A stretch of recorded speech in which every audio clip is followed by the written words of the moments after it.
Un hermano a través de las redes sociales me pide hablar de un tema un poco complejo, pero importante de entender, porque cada vez vamos a necesitar más los cristianos recurrir a esta opción, y es lo que se llama objeción de conciencia.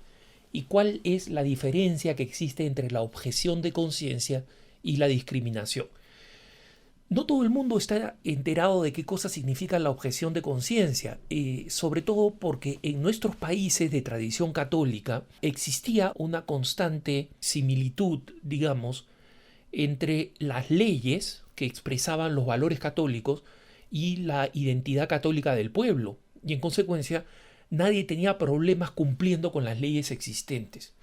Pero ¿qué pasa en un país, por ejemplo, como Cuba, donde el aborto es legal en todas sus formas y el aborto tiene que ser aplicado por todos los hospitales estatales y solo existen hospitales estatales? En consecuencia, los médicos solo trabajan en el sistema estatal. No existen clínicas privadas, no existen lugares donde un médico que es al mismo tiempo propietario o que es socio de la clínica puede decir yo no hago abortos. Si la ley favorece un acto que va en contra de la conciencia de un católico, la objeción de conciencia es el derecho del creyente a resistirse a cumplir esa ley.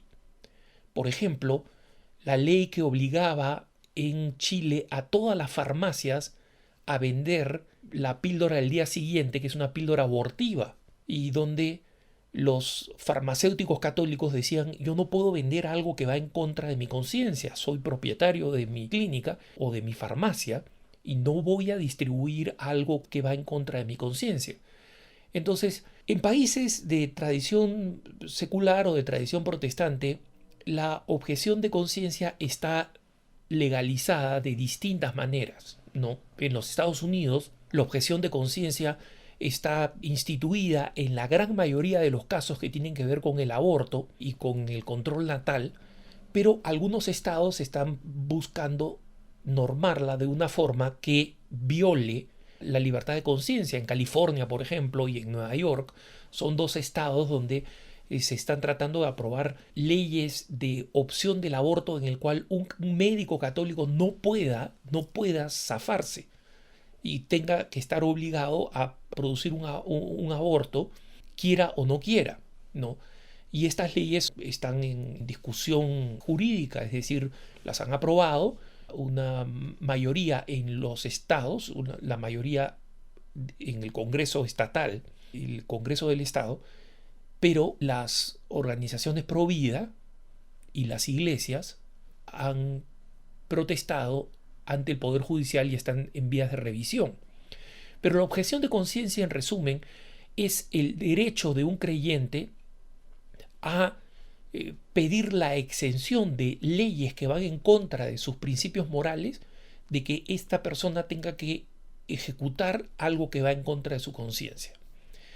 Y el problema que nos pregunta el hermano es cuándo esta libertad de conciencia puede confundirse o puede ser denunciada como discriminación. Y este tema entra de lleno no tanto con el tema del aborto, donde está clarísimo cómo el aborto va en contra de la conciencia de un católico, sino en el tema fundamentalmente de las uniones homosexuales. Y obviamente aquí existe un terreno muy complejo. Una persona, según las leyes de todos los países, de la mayoría de los países, por lo menos digámoslos en los que nosotros vivimos, establece que una persona no debe ser discriminada, y las leyes antidiscriminación son leyes que los católicos apoyamos firmemente. ¿Por qué? Porque nosotros estamos convencidos que nadie debe ser discriminado en razón de su raza, de su sexo, de su condición social, de sus creencias religiosas o de sus capacidades físicas o mentales. La gran pregunta, y acá entramos en un terreno que no está definido jurídicamente, es cuándo una decisión es una decisión de objeción de conciencia y cuándo es una decisión de considerada discriminación. Y aquí estamos en el terreno de la próxima gran batalla por la libertad religiosa. Y el ámbito donde esta batalla se está realizando es los Estados Unidos. ¿Por qué? Porque en los Estados Unidos ya ha establecido la Corte Suprema que el mal llamado matrimonio homosexual es legal y que en consecuencia pueden llamarse esposos y pueden postular a casarse personas del mismo sexo. Entonces ahora es la ley del país, la ley vigente. Y las leyes antidiscriminación, que dicen que una persona no puede ser discriminada a raíz de cualquiera de estas distintas circunstancias que hemos mencionado, establecen que un fotógrafo, por ejemplo, no puede negarse a tomarle fotos a una persona homosexual, a darle sus servicios a una persona homosexual simplemente porque es homosexual. No puede negarle el acceso a los servicios que proporciona una persona que proporciona cualquier servicio comercial, ¿no? Venta de productos, servicios de cualquier tipo, etc. Pero ¿dónde entra el terreno complicado que en este momento está en camino a la Corte Suprema de los Estados Unidos? Todavía no ha llegado a la Corte Suprema, pero va a llegar a la Corte Suprema. Es en Estados Unidos el tema no de la atención de personas homosexuales, sino el tema de la participación en los matrimonios homosexuales. Hasta ahora hay 3 casos importantes que son prácticamente idénticos. El caso de una florista, de una proporcionadora de flores en el estado de Washington, en Estados Unidos. El caso de una tienda de pasteles en el estado de Colorado, en Estados Unidos. Y el caso de una fotógrafa en el estado de Nuevo México, en Estados Unidos. Estas 3 personas han brindado sin discriminar jamás sus servicios a personas con atracción al mismo sexo, a personas homosexuales. Han atendido sin discriminación. Es más, tanto en el caso del pastelero en Colorado como de la florista en el estado de Washington, tenían clientes habituales, amigos homosexuales. Y precisamente porque eran clientes habituales, ellos vinieron un día a decirle: mira, yo quiero que tú me proporciones el servicio de preparar la torta para mi matrimonio homosexual, y en el caso de la florista, yo quiero que tú hagas los arreglos florales para mi matrimonio homosexual.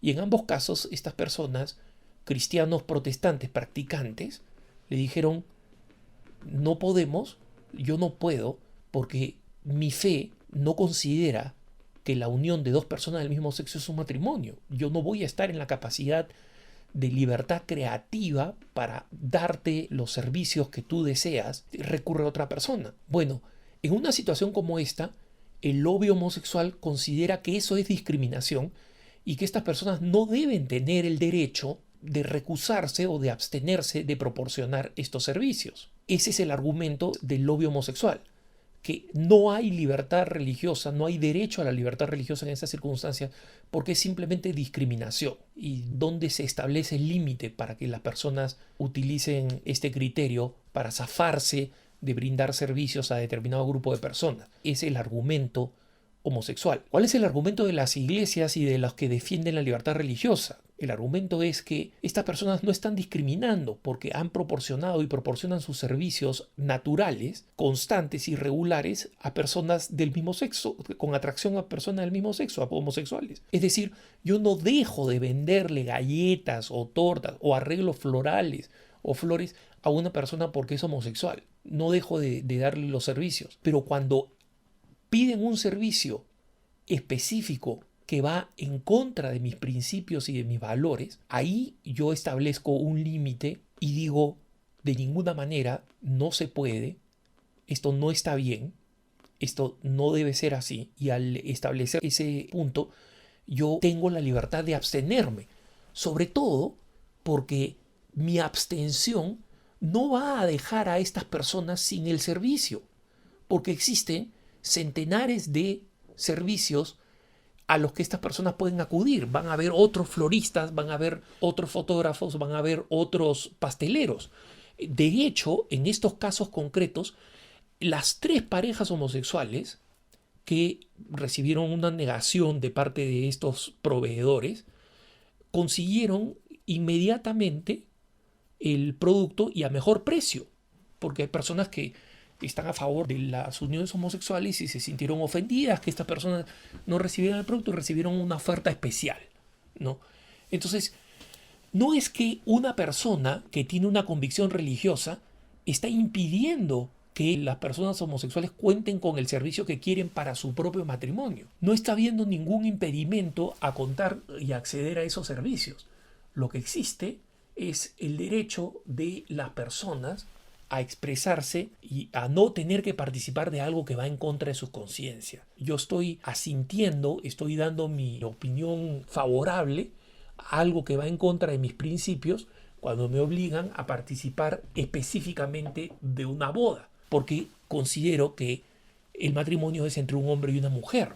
No voy a tener ningún problema en hacerle un funeral, porque considero que toda persona tiene derecho a un funeral porque muere. Acá morimos todos iguales, independientemente de quiénes somos o qué pensamos. Entonces, este es el nuevo terreno en el cual es difícil decir qué es lo que nosotros pensamos, si es que esto, lo que pensamos los católicos va a ser aceptado legalmente, o lo que piensa el lobby homosexual va a ser aceptado legalmente.